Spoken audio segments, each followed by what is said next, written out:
White হাউসে প্রদীপ জেলে দীপাবলি উদযাপন করলেন মার্কিন প্রেসিডেন্ট ডোনাল্ড ট্রাম্প। ভারতবাসীকে শুভেচ্ছা জানিয়ে দীপাবলি উৎসবের গুরুত্ব তুলে ধরে ট্রাম্প বলেন, সকল অজ্ঞতা ও অন্ধকার দূর করবে এই প্রদীপ।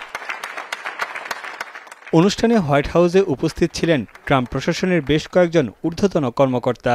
এফবিআই পরিচালক ক্যাশ প্যাটেল, মার্কিন জাতীয় গোয়েন্দা পরিচালক তুলসী গ্যাবার্ড, যুক্তরাষ্ট্রে নিযুক্ত ভারতের রাষ্ট্রদূত বিনয় মোহন Kwatra.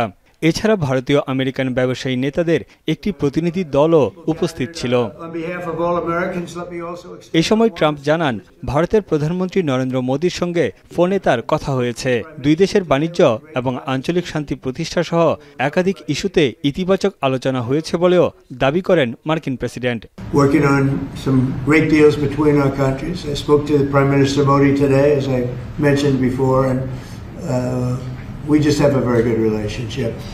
And he's not going to buy much oil from Russia. He wants to see that war end as much as I do. He wants to see the war end with Russia, Ukraine.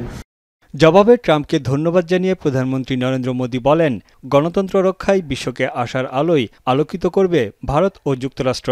বিশ্বব্যাপী সন্ত্রাসবাদের বিরুদ্ধে রুখে দাঁড়াতে যুক্তরাষ্ট্রের পাশে দাঁড়ানোর অঙ্গীকারও করেন মোদী। তবে রাশিয়ার তেল কেনার বিষয়ে কি কথা হয়েছে তা স্পষ্ট করেননি ভারতের প্রধানমন্ত্রী।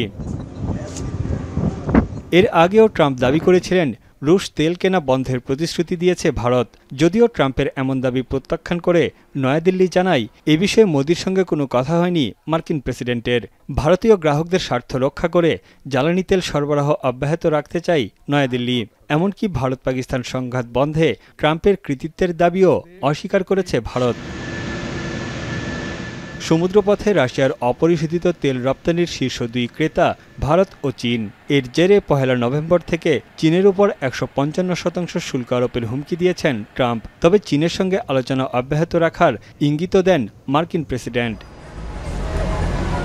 তানভীর জানি, এখন বিশ্ব।